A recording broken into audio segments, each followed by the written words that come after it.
எல்லோரும் ஆக்கப்பூர்வமாக தமிழக மக்களுக்காக உழைத்துக் கொண்டிருக்கின்றோம். ஏன் இப்ப நீங்க கேட்ட கேள்வியினுடைய இன்னொரு பகுதி எடுத்துக்கிட்டோம்னா, இன்னைக்கு திராவிட முன்னேற்ற கழகம் தான் பிரச்சனையை உருவாக்குறாங்க. அந்த பிரச்சனைக்கு தீர்வும் பாரதிய ஜனதா கட்சி. உதாரணத்திற்கு டங்ஸ்டன் மைனிங். இந்த டங்ஸ்டன் மைனிங் நீங்க பாருங்க, இந்த அரிட்டாப்பட்டி பிளாக், நாயக்கர்பட்டி அரிட்டாப்பட்டி பிளாக்ல மினிஸ்ட்ரி ஆஃப் மைன்ஸ் மத்திய அரசு தமிழ்நாடு அரசுக்கு எழுதுறாங்க. செப்டம்பர் மாதம் 15ஆம் தேதி 2023 15/9/2023 எழுதுறாங்க, இந்த மாதிரி நாயக்கர்பட்டி டங்ஸ்டன் பிளாக் ஆக்ஷன் பண்ணணும். தமிழக அரசு இதுவரைக்கும் சொல்றாங்க, நாங்க சொல்லவே இல்லை. 8/2/2024 அதாவது பிப்ரவரி மாதம் 8ஆம் தேதி 2024 தமிழக அரசு டங்ஸ்டன் மைனிங் பிளாக்கை பத்தி டீடைல்டு இன்புட் மத்திய அரசு கொடுக்குறாங்க. யாரு கொடுக்குறாங்க, அதிகாரி பேர் கூட இருக்குங்க, நான் சொல்ல விரும்பல. ஏன்னா அந்த அதிகாரி மேல இவங்கெல்லாம் தாவுவாங்க தமிழக அரசு.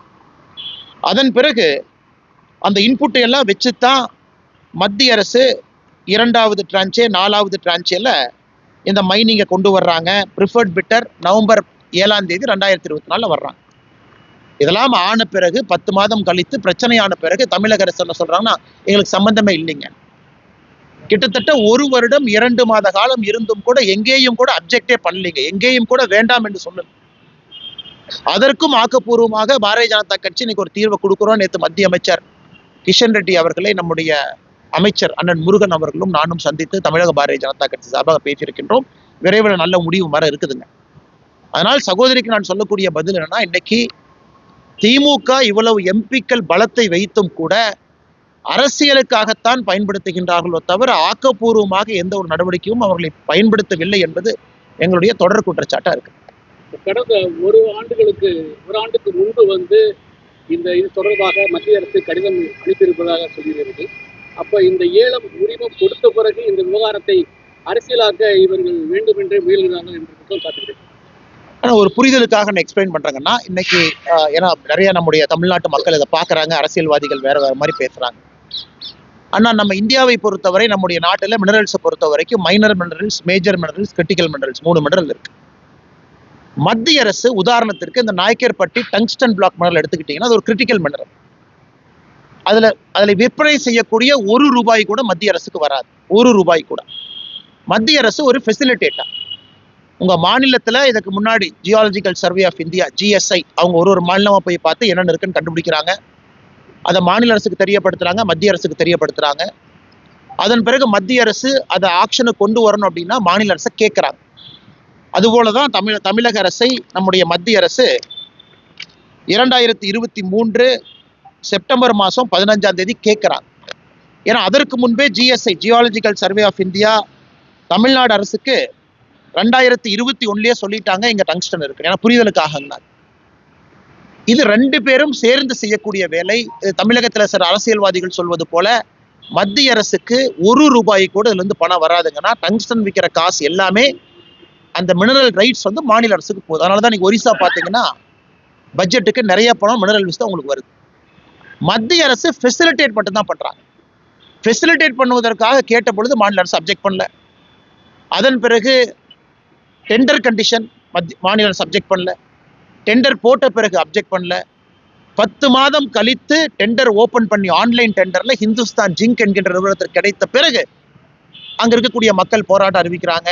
அதன் பிறகு மாநில அரசு அப்ஜெக்ட் பண்றாங்க. எதற்காக இதை சொல்ல வர்றாங்கன்னா, மாநில அரசு எப்பொழுதே சொல்லி இருக்கலாம், செப்டம்பர் மாசமே அங்க சமணர் படுகை இருக்கு, அழகர் மலை இருக்கு, அங்க 2000 ஆண்டு பழமையான மெகாலித்திக் பரியல் சைட் இருக்கு. எங்கேயும் சொல்லவில்லை, எங்கேயும் சொல்ல. அந்த சம்பந்தப்பட்ட அதிகாரி மத்திய அரசு, நான் பேரை சொல்ல விரும்பலீங்கன்னா, அவர் சொல்லும் பொழுது கூட இவ்வளவு பெரிய acre biodiversity hotspot 20 square kilometre 18 square kilometre ஒன்றும் பிரச்சனை இல்லை. இதுதான் அவங்களோட இன்புட்.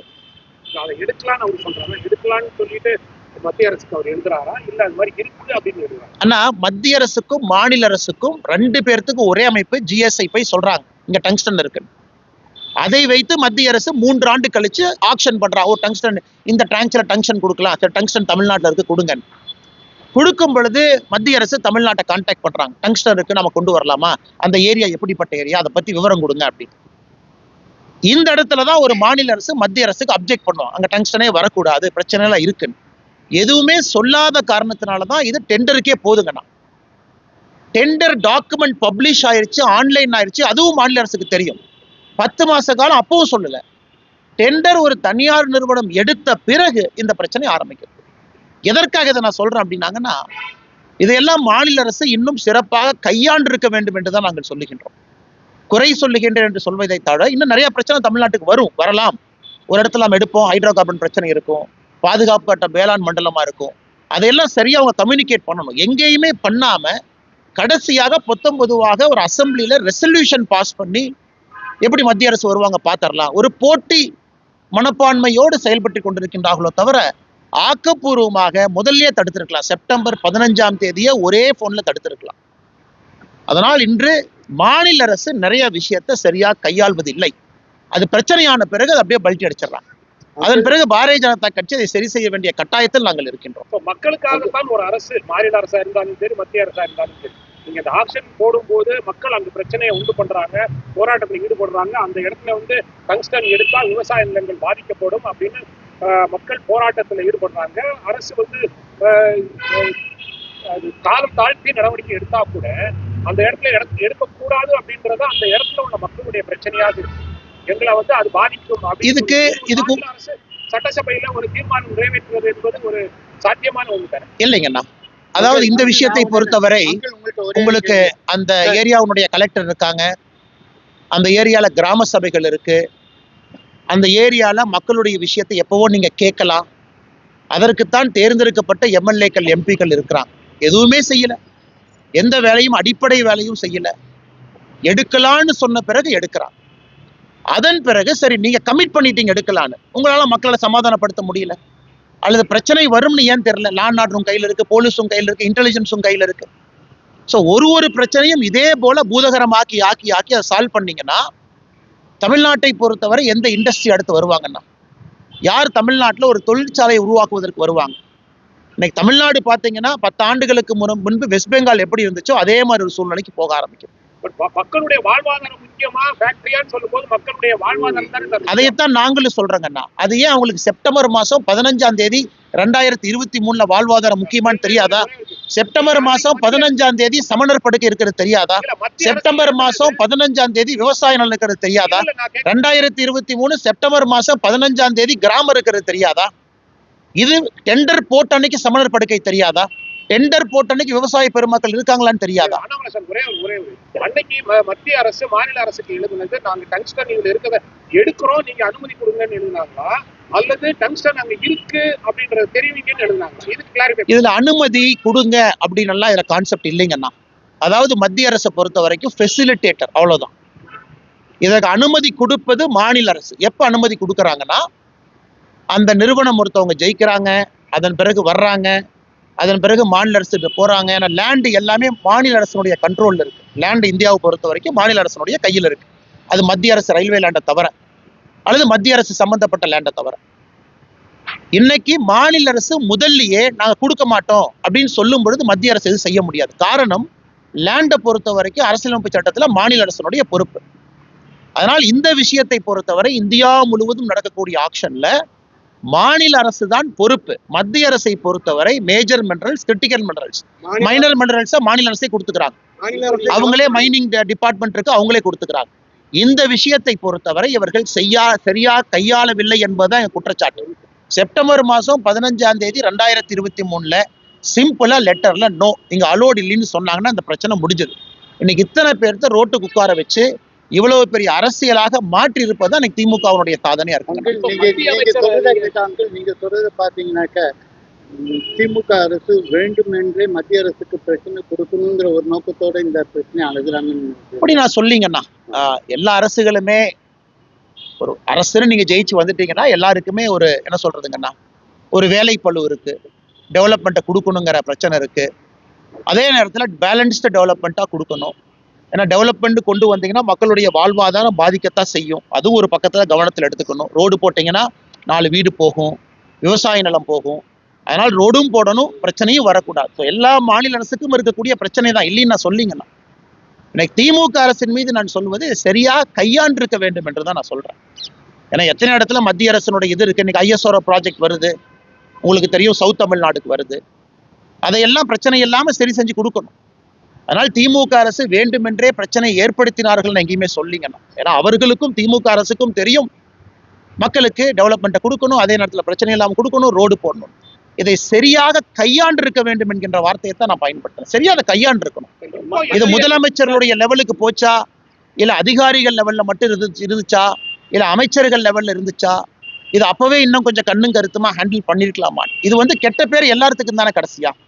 நம்ம டெல்லி வர்றோம், சண்டை போடுறோம், எம்பி வர்றாங்க, இன்னொரு கட்சி நண்பர்கள் வர்றாங்க, முதலமைச்சர் கடிதம் எழுதுறாங்க, அசம்பிளி ரெசல்யூஷன் போடுறாங்க. இவ்வளவு விஷயத்த சிம்பிளாக செய்திருக்கலாமே அப்படின்னு தான் திரும்ப திரும்ப நான் சொல்றேன். அடுத்து இதே போல அடுத்த ஒரு ப்ராஜெக்ட் வரும். ஒன்றொன்றும் இதே போல தொடர்கதை. இதற்கு முன்னாடி உங்களுக்கு தெரியும் திமுக அரசு மீத்தேன் தெரியாம கையெழுத்து போட்டுன்னு சொன்னவங்க நீங்க தமிழ்நாட்டினுடைய முதலமைச்சர் ஆகிறாங்க. ஆன் ரெக்கார்ட் நான் சொல்றேன். அதனால் திரும்ப திரும்ப சொல்வது பெட்டரா ஹேண்டில் பண்ணலாம். முடிஞ்சவரை மத்திய அரசை பயன்படுத்திக்கங்க. மாநிலத்தினுடைய வளர்ச்சிக்கு மத்திய அரசு உறுதுணையா இருக்கும் என்கின்ற கருத்தை தான் நான் வைக்கிறேன். பொறுப்பான ஒரு பாரதிய ஜனதா கட்சி மாநில அரசோட கலந்து ஆலோசித்து இது மாநிலத்துக்கு நல்லது அல்லது கெட்டதுன்னு நீங்க எடுத்து கூறலாம் இல்ல? ஆனா இந்த விஷயத்தை பொறுத்தவரை ஒரு டங்ஸ்டன் மைனிங் வந்துருச்சு, அதன் பிறகு விவசாய பெருமக்கள் சொல்லுகின்ற கருத்துல நியாயம் இருக்கு. இதுல ஒண்ணுமே அவங்க சொல்றதுல நியாயம் இல்லைன்னு எதுவுமே இல்லையாங்கண்ணா. கிராமங்கள் இருக்கு, அழகர் மலை ஒரு பக்கம் இருக்கு, சமணர் படுகை இருக்கு. அதனால் விவசாயிகளுடைய கருத்துக்கு டிசம்பர் 1ஆம் தேதி நான் திரும்ப இந்தியாவுக்கு வந்தாங்க. நான் படிச்சு முடிச்சுட்டு வந்த முதல் நாள் சொன்னேன், விவசாயிகள் கருத்துல நியாயம் இருக்கு, உங்களோட நாங்க நிற்கின்றோம், இதற்கு மத்திய அரசு கிட்ட சொல்லி இதை நிறுத்தி வைப்பதற்கான முயற்சியில் இறங்குறோம் முதல் நாளே சொன்னோம். இதுல ஆர்குமெண்ட்டே இல்லைங்கண்ணா. பட் நான் சொல்வது இந்த பிரச்சனையை முதல்லயே நீங்க கையாண்டிருக்கலான்னு தான் நான் சொல்றேன். விவசாயிகள் இந்த பிரச்சனை பண்ணுவாங்கன்னு எல்லாருக்குமே தெரியும். காரணம் அது ஒரு மிக முக்கியமான ஒரு ஏரியா, சென்சிட்டிவான ஒரு ஏரியா. கம்பெனியும் அந்த மாதிரி ஒரு கம்பெனி, இந்த டெண்டர் எடுத்திருக்கக்கூடிய கம்பெனி அந்த மாதிரி ஒரு கம்பெனி. தமிழ்நாட்டில் ஒரு ட்ராக் ரெக்கார்டு ஏற்கனவே பிரச்சனையாகி அந்த கம்பெனி பேர் சொன்னீங்கன்னாகவே அப்போஸ் பண்றதுக்கு 4 பேர் இருக்கிறாங்க. அதனால் இதெல்லாம் கருத்தில் கொண்டு தமிழ்நாடு ஒரு நல்ல இன்வெஸ்ட்மெண்ட் ஸ்டேட்டா வரணும், லட்சக்கணக்கான கோடி ரூபாய் உள்ளே வர வேண்டும் என்றால் இன்னும் கொஞ்சம் பெட்டரா ஒரு இமேஜை தமிழ்நாடு அரசு மெயின்டைன் செய்ய வேண்டும் என்பது எங்களுடைய கருத்து. மத்திய அமைச்சர் நீங்க கிஷன் ரெட்டி சார் நேற்று பார்த்துருக்கீங்க, அவர்கிட்ட ஒரு சாதகமான முடிவு இந்த நேரத்தில் எடுக்கப்படும் அவர் சொல்லியிருக்காரு. அப்போ இந்த உரிமம் ரத்து செய்யறதுக்கு வாய்ப்புகள் இருக்கு?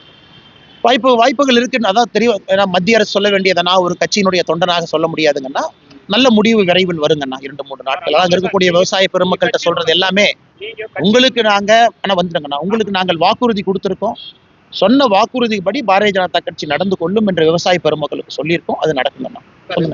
ஒண்ணு நீங்க ஆளும் கட்சி மாநில அரசு எந்த நடவடிக்கை எடுக்கலன்னு சொல்றீங்க. அப்போ எதிர்கட்சிகள் இருந்திருக்கு. எதிர்கட்சி ஒரு பெரிய எதிர்கட்சி அதிமுக, அதனுடைய பொதுச் செயலாளர் எடப்பாடி பழனிசாமி இருக்கிறாரு. நீங்களும் அப்ப மாநிலத்தினுடைய பாஜகவுடைய தலைவராக இருந்திருக்கீங்க. ஸோ மாநில அரசுக்கு அக்கறை இல்லாத பட்சத்தில் நீங்களும் எதுவும் போராட்டத்திலையோ கடிதம் எழுதுறது எங்களுக்கு தெரியாதுல்லன்னா, சென்சிட்டிவ் டாக்குமெண்ட். மாநில அரசும் மத்திய அரசும் கடிதம் எழுதுறாங்கன்னா அந்த கரஸ்பாண்டன்ஸ் எங்களுக்கு எப்படிங்கண்ணா தெரியும்? டெண்டர் போடுறது எங்களுக்கு எப்படிங்கண்ணா தெரியும்? ஏன்னா நாங்க கவர்மெண்ட் பவர்லே கிடையாது.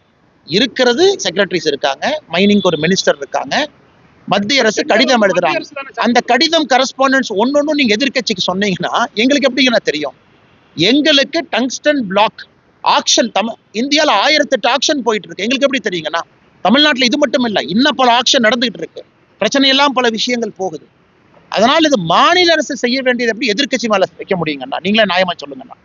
இது இவர்களுக்கும் நடத்தக்கூடிய கடிதம். ஒரு மத்திய அரசு கடிதம் வந்தோடனே மாநில அரசு கடிதம் எழுதாங்கண்ணா, கலெக்டரை கூப்பிட்டு கேட்பாங்க, கலெக்டர் கேட்பாங்க அங்க இருக்கு சொல்லுங்க, கலெக்டர் போய் சர்வேயர் வச்சு கேட்பாங்க, விஏஓ தாசில்தார் வச்சு கேட்பாங்க. ஒரு ப்ராசஸ் இருக்கு. இப்படித்தான் மாநில அரசு வேலை செய்ய முடியும். அந்த வேலையை சரியா செஞ்சாங்களாங்கிறத கேள்வி கேட்கும். அண்ணன் கேட்கிற மாதிரி மாநில அரசு சொல்லுது என்னங்கண்ணா, நாங்க இதை எடுக்கலாம் அப்படின்னு மத்திய அரசுக்கு நாங்க ஒப்புதல் கொடுக்கவில்லைன்னு அப்படி மாநில அரசு சொன்னாங்கன்னு தான் நான் சொல்றேன்னா, இல்லைன்னு சொல்லட்டும், தேதியோடு நான் சொல்றேன் பாருங்க. மாநில அரசு எழுதியிருக்கக்கூடிய கடிதம் 8/2/2024 இதை அப்ஜெக்ட் பண்ணாங்களா? அதான் என் கேள்வி. இங்கே உங்களுக்கு டங்ஸ்டன் நீங்க எடுக்க முடியாது, அதை ரத்து பண்ணுங்கன்னு சொன்னீங்களா? சொல்லல. டெண்டர் போட்ட அன்னைக்கு உடனே ஃபோன் பண்ணி இந்த டெண்டரை மட்டும் கேன்சல் பண்ணுங்க சொன்னீங்களா? எத்தனை ஆப்பர்ச்சுனிட்டி சொல்லல. டெண்டர் போட்டு 10 மாசம் கழிச்சு ஒரு தனியார் நிறுவனம் எடுத்த உடனே தான் பிரச்சனை ஆரம்பிக்குது. ஸோ மாநில அரசுக்கு 2-3 வாய்ப்புகள் இருந்தும் கூட அவர்கள் சொல்லவில்லை. இது எல்லோருக்கும் வெளிப்படையாக தெரியும்.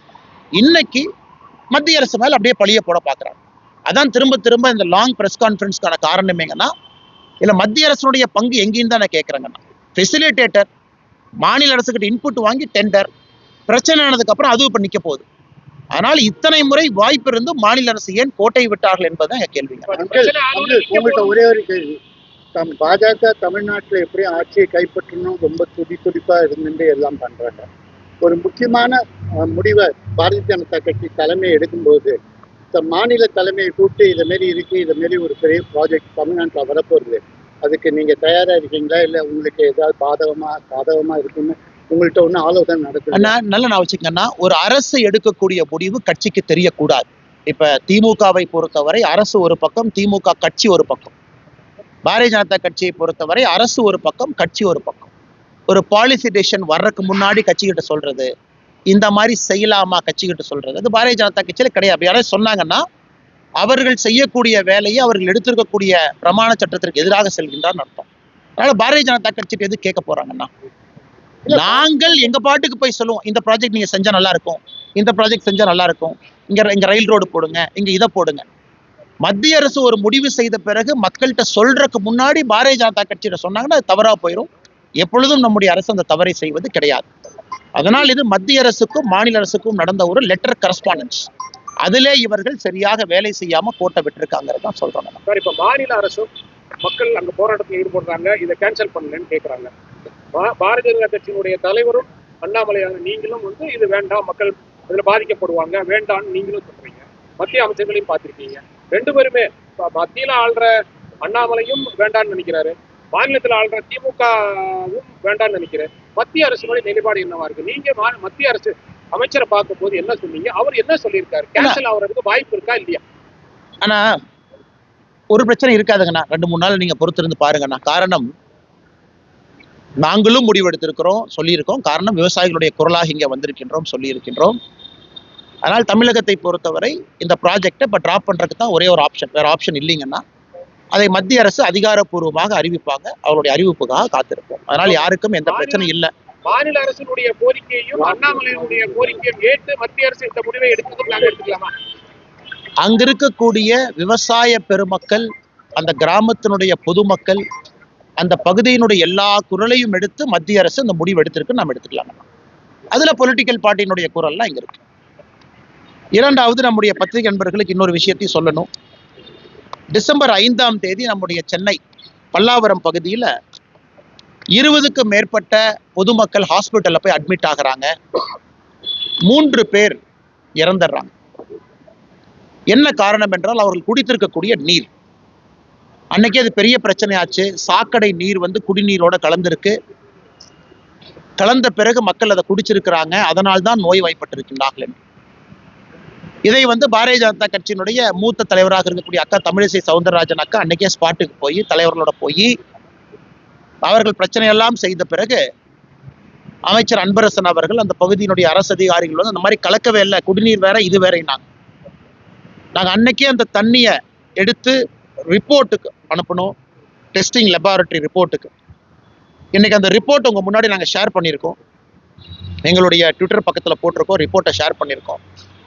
அதில் பார்த்தீங்கன்னா ஈகோலி அப்படிங்கிற ஈகோலி ப்ரெசன்ட் இருக்கு. ஈகோலி மட்டும் ப்ரெசன்ட் இல்லை, வேறு விதமான பாக்டீரியாக்கள், அணுக்கிருமிகள் என்ன இருக்கணுமோ அது குறிப்பாக சீவேஜ் வாட்டர், சாக்கடை தண்ணியில் இருக்கக்கூடியது தான் அதில் ப்ரெசன்ட் இருக்கு. இன்னைக்கு நம்முடைய மாநில அரசு அவங்களுடைய Chennai metro water development corporation அவங்களுடைய குறியீடு எடுத்து பார்த்தீங்கன்னா அதெல்லாம் இருக்கக்கூடாதுன்னு இருக்கு. உதாரணத்துக்கு ஈகோலி இருக்கக்கூடாது, டோட்டல் குளோரிஃபார்ம் இருக்கக்கூடாது. இந்த இரண்டும் அந்த பரிசோதனைக்காக அனுப்பப்பட்ட குடிநீர்ல அந்த இரண்டுமே இருக்கு. மிக தெளிவாக இதுல இருந்து நமக்கு என்ன தெரியுதுனாங்க, மிக தெளிவாக சாக்கடை நீர் கலந்த குடிநீரை மக்கள் அங்க குடிச்சிருக்காங்கன்னு அதுல தெரியும். அதனால் எங்களுடைய ஒரே ஒரு கோரிக்கை, மக்களை திசை திருப்பி, மீடியா நண்பர்களை திசை திருப்பி, இந்த மாதிரி நடக்கவே இல்லைன்னு பொய் சொன்ன அமைச்சர் முதல்ல அவரே ராஜினாமா செய்யணும், அல்லது முதலமைச்சர் அவர்கள் பதவியிலிருந்து அவங்களை எடுக்கணும். காரணம், சாக்கடையில தண்ணி கலந்துருச்சு, அதற்கான நடவடிக்கை எடுக்கிறோம்னு சொல்றது வேற. இன்னைக்கு வரைக்கும் கலக்கனே சாதிச்சாங்க. அதனால் அன்பரசன் அவர்களுடைய அந்த பொறுப்பு, அந்த பதவி என்ன இருக்கிறாங்களோ, மக்களுக்காக என்ன வேலை செய்யறாங்களோ, அவர் தன்னுடைய பணியை செய்ய மட்டும் இல்லை, பொய்யை சொல்லி மீடியாவையும் அங்கிருந்த பொதுமக்களையும் திசை திருப்பியிருக்கிறார். அதனால் நாளை காலை அந்த காவல் நிலையத்தில் பாரதிய ஜனதா கட்சி ஒரு கம்ப்ளைண்ட் கொடுக்குறோம். நாங்கள் கலெக்ட் பண்ண வாட்டர் கலெக்ட் பண்ணதுக்கு எவிடன்ஸாக இருக்கக்கூடிய வீடியோ, அந்த பகுதியில் மக்கள் எங்களுக்கு கொடுத்த பேட்டி டைம் ஸ்டாம்போட அவங்க முன்னாடி கலெக்ட் பண்ணி சீல் பண்ண பாட்டில், அந்த லெபார்டரி கொடுத்து வந்த ரிப்போர்ட், இதெல்லாம் நாளை காலை பாரதிய ஜனதா கட்சி கொடுத்து அமைச்சரின் மீது கம்ப்ளைண்ட் கொடுக்க போகிறோம். சம்பந்தப்பட்ட அதிகாரிகள் மீது கம்ப்ளைண்ட் கொடுக்க போகிறோம். நடவடிக்கை எடுக்க வேண்டும் என்று ஒரு குழு தமிழகத்தினுடைய ஆளுநரையும் சந்தித்து அந்த ரிப்போர்ட்டை கொடுப்பாங்க, கம்ப்ளைண்ட்டை கொடுப்பாங்க. அதனால் முதலமைச்சர் அவர்கள் அமைச்சரின் மீதும் அதிகாரிகள் மீதும் தக்க நடவடிக்கை எடுக்க வேண்டும் என்று பாரதிய ஜனதா கட்சி சார்பாக நான் வலியுறுத்தி கேட்டுக்கொள்கின்றேன். இதையும் பத்திரிகை நண்பர்கள் சொல்லுங்கன்னா, இன்னைக்கு தமிழ்நாட்டிலேயே பிரஸ் கான்ஃபரன்ஸில் நம்முடைய தலைவர்கள் சொல்கிறாங்க, புதுடெல்லியில் இருக்க உங்ககிட்டயும் சொல்ல வேண்டும் என்று நினைத்ததை சொல்லுகின்றோம். இது அமைச்சரோட அறியாமையை கூட இருக்கலாங்க. ஆனால் அறியாமை வேறங்க ஐயா, அறியாமை வேற. தண்ணி கலக்கலின்னு சொன்னால் சீரியஸாக பொதுமக்கள் எடுக்காமல், கலந்துருச்சுன்னா ஹாஸ்பிட்டல் போய் உடம்பு கொஞ்சம் சரியில்லாதவங்க டெஸ்ட் பண்ணிக்குவாங்க. ஒன்றுமே இல்லை கவலைப்படாதீங்கன்னா அதில் 2 பேர் இறந்துருந்தா அந்த கணக்கு என்ன அமைச்சருடைய தலையில் எழுதலாமாங்கண்ணா? அதனால் உங்களுக்கு இருக்குது, தெரியலன்னு சொல்லுங்கள், தண்ணியை சாம்பிள் எடுங்க. அங்கே வந்து எதுவுமே நடக்கலின்னு சாதிச்சா என்ன ஆகும்னா, யாராவது தண்ணியை குடிச்சிருந்தா கூட அவங்கள அதை சீரியஸாக எடுத்துக்க மாட்டாங்க. அமைச்சருடைய பொறுப்பு கலந்திருக்காமல் இருக்கலாம், நாங்கள் செக் பண்ணுறோம், எல்லாரும் சிம்டம் இருக்கிறவங்க ஹாஸ்பிட்டல் போக வேண்டும் என்று சொல்ல வேண்டுமோ தவிர ஒன்றும் இல்லை நாங்கள் பார்த்துக்கிறோம். எதிர்கட்சி நண்பர்கள் பொய் சொல்லுகின்றார்கள்னா அதில் யாராச்சும் இறந்திருந்தா பொறுப்பு யாருங்கன்னா? அதான் எங்களுடைய கேள்வி. சார், தமிழ்நாட்டில் இப்போ பெஞ்சால் புயலால நிறைய மாவட்டங்களில் பாதிப்பு இருக்கு. மத்திய அமைச்சர்கள் அங்கே வந்து பார்வையிட வாய்ப்பு இருக்கு. ஆனால் பெஞ்சல் புயலை பொறுத்தவரை அந்த சைக்ளோன் ஏற்பட்டிருக்கக்கூடிய பாதிப்புகள், அதற்கு பார்வையிடுவதற்காக வர வேண்டிய அரசு குழு அவங்க எல்லாமே வந்திருக்கிறாங்க, பார்த்துருக்குறாங்கன்னா, அதே நேரத்தில் மத்திய அரசு சார்பாக அந்த இன்புட் எல்லாம் சரியாக சொல்வதற்காக நம்முடைய அமைச்சர் அண்ணன் எல் முருகன் அவங்க இருக்கிறாங்க. அதனால் இன்னைக்கு மத்திய அரசுக்கு விஷயம் தெரியாதுன்னு எதுவும் கிடையாதுங்கன்னா, பிரதமர் அவர்களே தொலைபேசி மூலமாக மாண்புமிகு முதலமைச்சர் ஐயா ஸ்டாலின் அவங்ககிட்ட தொலைபேசியில் பேசுனாங்க. பிரதமருக்கு தெரியும், விஷயம் தெரியாதுன்னு இல்லை. பாரதிய ஜனதா கட்சியினுடைய குழு 3 அமைச்சர்களை சந்திச்சாங்க. நிதி அமைச்சர் நிர்மலா சீதாராமன் அவர்கள் இன்று முன்தினம் 3 அமைச்சர்களை சந்திச்சு போட்டோகிராஃப் என்னென்ன இருக்குன்னு நாங்களும் சொல்லியிருக்கோம். அதனால் மத்திய அரசுக்கு தெரியாது என்று எதுவும் இல்லை, எல்லாம் தெரியுங்கன்னா அதற்கான வேலைகள் நடந்து கொண்டிருக்கிறது. நேற்று பேரிடர் மேலாண்மை திருத்த சட்டத்தினுடைய அந்த விவாதத்துல பேசும் பொழுது கனிமொழி அவர்கள் முன்வைத்த கருத்தை பொறுத்தளவில் தமிழ்நாடு தொடர்ந்து வஞ்சிக்கப்படுது. பேரிடர் நிதி அப்படின்றது வந்து ஒரு பங்கீடை மட்டும்தான் வந்து மாநில SDRF கொடுக்குறாங்க. ஆனா நம்ம கோரிக்கை வைக்கிற அந்த 37,000 கோடியில இருந்து ₹1 கூட இது வரைக்கும் வழங்கப்படலை அப்படின்ற ஒரு கருத்தை குற்றச்சாட்டு கொடுத்து எதிர்க்க பல்வேறு நோட்டீஸ்களையும் இந்த முறை குளிர்கால கூட்டத்தில் நாடாளுமன்ற திமுக எம்பிக்கள் தொடர்ந்து முன்வைச்சு வராங்க. அது பத்தி உங்களுடைய கருத்து என்ன? மத்திய அரசு பதில் சொல்லுவாங்க மேடம், மத்திய அரசு பதில் சொல்லுவாங்க. குறிப்பாக தமிழகத்திற்கு இந்த பேரிடர் நிதியில NDRF காம்பனன்ட் தான் சகோதரி கனிமொழி அவர்கள் கேட்கக்கூடிய காம்பனன்ட். அதாவது ஒரு பிரச்சனை வந்த பிறகு, சேதாரம் ஆன பிறகு மாநில அரசு இவ்வளவு சேதாரம் ஆயிடுச்சு நாங்கள் சொல்றோம், நீங்க கொடுக்குற பணம் தான் NDRF fund, national disaster relief fund. அதுவும் மத்திய அரசு தமிழகத்திற்கு எல்லா ஆண்டும் கொடுத்துக்கிட்டு தான் வர்றாங்க. அதில் மாநில அரசு கேட்பதற்கும் மத்திய அரசு கொடுப்பதற்கும் வித்தியாசம் இருக்கலாம். அதற்கும் மத்திய அரசு பதில் சொல்லும், எந்த ஆதாரத்தின் அடிப்படையில் நம்ம கொடுக்குறோம், நீங்க எவ்வளோ கேட்குறீங்க, எங்கள் இன்ஸ்பெக்ஷன் எவ்வளோ டேமேஜ் நாங்கள் பார்க்குறோம்.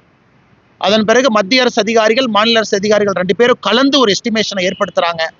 அதனால் அந்த பதிலையெல்லாம் மத்திய அரசு பாராளுமன்றத்தினுடைய ஒரு எம்பிக்கு இருக்கும் பொழுது பதில் சொல்ல வேண்டிய அரசனுடைய கடமை சொல்லத்தான் போறாங்க. ஆனால் வஞ்சிக்கின்றார்கள் என்று திமுகவினுடைய எம்பிக்கள் சொல்லக்கூடிய கருத்தை நான் ஏற்க போவது கிடையாதுங்க. இதற்கு ஏற்கனவே நாங்கள் சென்னையில் எவிடன்ஸ் கொடுத்தோம். குஜராத் எவ்வளோ கேட்டாங்க, எவ்வளோ வந்துச்சு. யூபி எவ்வளோ கேட்டாங்க, எவ்வளோ வந்துச்சு. பாரதிய ஜனதா கட்சி ஆளுகின்ற மாநிலம் எவ்வளோ கேட்டாங்க, எவ்வளோ வந்துச்சு. பாரதிய ஜனதா கட்சி ஆளாத மாநிலம் எவ்வளோ கேட்டாங்க, எவ்வளோ வந்துச்சு.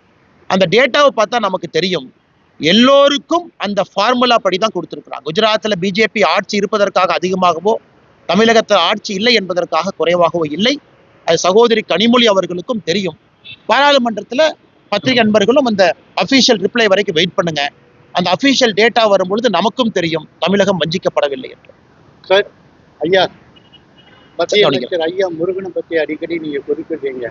எங்களுக்கு தெரியும் அவர் மத்திய அமைச்சராக இருக்காருன்னு. அவருக்கு தமிழ்நாடு பத்திரிகையாளர் இங்கே இருக்காங்கன்னா அவங்க கூப்பிட்டு தமிழ்நாடு சம்பந்தமா என்னென்ன நடக்கிறதுன்னு கூப்பிட்டு, திருவாரூர், பரமக்குடி இங்கெல்லாம் வந்து பெரிய ஒரு கொந்தளிப்பு மக்கள்கிட்ட. அதனால காலையில் தொலைபேசியில் நம்முடைய அமைச்சர் சிந்தியா ஐயாட்ட சொன்னோம், ஐயா அதெல்லாம் திரும்ப கேன்சல் பண்ணது எல்லாம் கொஞ்சம் ICH அப்கிரேட் பண்ணி விட்டுருங்கன்னு. இப்போ காலையில் நேரம் கொடுத்துருக்கோன்னு இன்னைக்கு பார்லிமெண்ட்ல இம்பார்ட்டன்ட் டிபேட் போயிட்டு இருக்கு. அதற்காக மறுபடியும் அடுத்த வாரம் வர வேண்டி இருக்குங்க ஐயா. மறுபடியும் புதனோ வியாழனோ இந்த மறுபடியும் ஒரு பிரச்சனைக்காக வரணும். ஏன்னா போன வாரம் தான் குழுக்கள் இப்போ நிறைய வந்துகிட்டு இருக்காங்க நம்முடைய தலைவர்கள் எல்லாமே. இந்த சென்சிட்டிவான பிரச்சனைக்கு மாநில தலைவராக நானே வருகின்றேன். காரணம் இந்த போஸ்டல் ஒரு சென்சிட்டிவ் இன்னைக்கு பார்க்க முடியலைங்க. காரணம் அந்த டிபேட் இதாக இருக்கு. இன்னைக்கு இன்று பிரச்சனை தான் முக்கியமான பிரச்சனைங்க ஐயா. மற்றபடி மத்திய அரசுக்கு பாரதிய ஜனதா கட்சியிலிருந்து கொடுக்கக்கூடிய இன்புட்டை நாங்கள் எல்லாம் கொடுத்துட்றோம். முருகன்ஜி இருக்கிறாங்க, எல்லாத்தையும் அவங்ககிட்ட சொல்லிடுறோம். திரும்ப அடுத்த வாரமும் வர வேண்டி இருக்கும் சார். மூணாவது அறிக்கை ஒன்று வரப்போகுது. திமுக அரசுக்கு ஒரு பெரிய இது சொன்னீங்க, எப்போ ஐயா நாங்க 2025 ஆரம்ப கட்டத்துலங்க ஐயா, 2025 ஆரம்ப காலகட்டத்துல வெளியிட இருக்கின்றோம். இன்னும் கொஞ்சம் டீட்டெயிலா பேசுறோங்க ஐயா, பக்கத்துல வரும்பொழுது பேசுறோம். இப்போ ஆரம்பத்துல சொல்லியிருக்கோம், ஏன்னா ஒரு நண்பர் கேட்டனால அந்த கேள்விக்கு பதில் சொல்லியிருக்கோம். அது பக்கத்துல வரும்பொழுது இன்னும் டீட்டெயிலா பேசுறோம். அண்ணாமலை சார், நீங்க வெளிநாடு போறதுக்கு முன்னாடி ஒரு 5 பேர் குழுவை ஒன்று நீங்க வந்ததுக்கு அப்புறம் நீங்க தலைவரா செயல்பட ஆரம்பிச்சாச்சா? அந்த குழுவும் இருக்கா? அந்த குழு வந்து நவம்பர் நம்ம வருகை வரைக்கும் அந்த குழு இருக்கிறாங்க. நவம்பர் கடைசி வரைக்கும் அவங்க எல்லாமே நம்முடைய பொதுச் செயலாளர்கள் எல்லாமே மூத்த தலைவர்கள் தாங்கண்ணா. பாரதிய ஜனதா கட்சியை பொறுத்தவரை டிசம்பர் 1ஆம் தேதி மறுபடியும் இந்த பொறுப்பை நான் திரும்ப எடுத்துக்கிட்டேங்கண்ணா, அந்த இடைப்பட்ட காலம் தாண்டி. அதனால் எல்லோரும் ஒரு மாநில தலைவரை போலதான் வேலை செய்யணும் அப்படிங்கிறது என்னுடைய எதிர்பார்ப்பு. எல்லாரும் அந்த மாதிரி தான் வேலை செய்யறாங்கண்ணா. மாநில தலைவர் என்பது ஒரு இருக்கைக்கான அடையாளம், அவ்வளவுதாங்கண்ணா. நாம நல்லா வரணும், ஆட்சிக்கு வரணும் அப்படின்னா நிறைய வேலைகள் செய்யணும். எல்லோருமே மாநில தலைவர்கள் தான் கடுமையா வேலை செய்யறாங்க. பொறுத்திருந்து பார்க்கணும். நீங்க இல்லாத நாட்கள்ல தமிழக அரசியல்ல பல மாற்றங்கள், நீங்க மிஸ் பண்ணதை நினைக்கிறீங்களா? ரேட்டிங்ல வந்து பிஜேபி பின்னுங்கிற மாதிரி நினைக்கிறீங்களா? அதெல்லாம் இல்லைங்கண்ணா. ஆனா இப்ப நீங்க டெல்லியில இருந்து தமிழ்நாட்டை பாக்குறதுக்கு ஒரு வித்தியாசம் இருக்கும். கண்டிப்பா நீங்க ஒத்துக்குவீங்க. புதுடெல்லியில தமிழகத்தினுடைய ஊடகங்கள் சார்பா நீங்க ரிப்போர்ட்டர்ஸா இருக்கிறீங்க. தலைநகரிலிருந்து தமிழகத்தை பார்க்கும் பொழுது ஒரு வேறு புரிதல் இருக்கும். அதே போல எனக்கும் ஒரு யுனைடெட் கிங்டம்ல இருந்து தமிழகத்தை 3 மாத காலம் பார்க்கும் பொழுது வேறொரு புரிதல். இந்த மாதிரி இருக்கு, இந்த மாதிரி நம்ம கையாண்டிருக்கணும். அதனால தூரத்திலிருந்து ஒரு பிரச்சனையை பார்க்கும் பொழுது ஒரு வேறு விதமான புரிதல் வரும். எப்படி நீங்க இன்னைக்கு தமிழகத்துல பத்திரிகை நண்பர்கள் கேட்கிற கேள்விக்கும் டெல்லியில தமிழ் பத்திரிகை நண்பர்கள் கேட்கிற கேள்விக்குமே ஒரு சட்டில் டிஃபரன்ஸ் இருக்கு. காரணம் உங்களுடைய புரிதலும் பார்வையும் வேண்டும். அதனால இந்த 3 மாத காலம் எனக்கு தேவைப்பட்டதுங்கன்னா நல்ல ஒரு காலம் படிப்பதற்கு, நிறைய புரிதல்கள் எனக்கு கிடைத்திருக்கு. அப்படிதான் பாக்குறேன். இதுல லாபமோ நட்டமோ கிடையாதுன்னு, எல்லாமே மக்களுக்கு வேலை செய்வதற்காக இருக்கின்றோம். அதனால் இது ஒரு முக்கியமான காலகட்டம் எனக்கும் எல்லோருக்கும். அதனால் நான் சந்தோஷப்படுகின்றேன். இந்த வாய்ப்பு கிடைச்சது, படிச்சுட்டு வந்தேன். தமிழ்நாட்டுல பாஜக அண்ணாமலைக்கு முன் அண்ணாமலைக்கு பின் எப்படி பாக்குறீங்க? பாஜக அப்படியே தாங்க சார் இருக்கு. அதே பாரதிய ஜனதா கட்சி. அண்ணாமலை என்கின்ற அண்ணாமலை இஸ் அ காரியகர்த்தா. பாரதிய ஜனதா கட்சி வளரல, இஸ் அ வாலண்டியர். கட்சி வளரும் சார், எல்லா பீரியட்லயுமே வளரும், வளரணும். அப்படியேதான் இருக்குன்னாக்க உங்களுக்கு முன்னாடி பாஜக எப்படி இருக்கோ அப்படி இருக்கா? இல்ல அப்படி இல்லைங்க சார். பாரதிய ஜனதா கட்சி எல்லா நேரத்திலும் வளரும், வளர்ந்து கொண்டிருக்கிறது, இன்னும் வளரும். அண்ணாமலை வளர்ந்துருக்காரா, பாஜக வளர்ந்துருக்கான்னு அண்ணாமலை வந்து வளர்ந்து முடிச்சாச்சு சார். 179 சென்டிமீட்டர் ஹைட்டு, அது 10 வருஷத்திலே வளர்ந்தங்க ரீச் ஆயிட்டேன் சார். அண்ணாமலை வளர்ச்சி எதுவும் இல்லைங்க சார். அது வந்து 10 வருஷமா ஒரே வளர்ச்சி தான். இன்னைக்கு அண்ணாமலையால் இன்னும் பல பேரோடு இணைந்து பாரதிய ஜனதா கட்சி வளர வேண்டும் என்கின்ற ஆசை அது வளரும். 15ஆம் தேதி இலங்கை அதிபர் இந்தியாவிற்கு வரஇருக்கிறாங்க. தமிழ்நாட்டு மீனவர், குறிப்பாக இந்திய மீனவர்கள் தாக்குதல் அப்படின்றது வந்து நடைபெற்றே இருக்கு.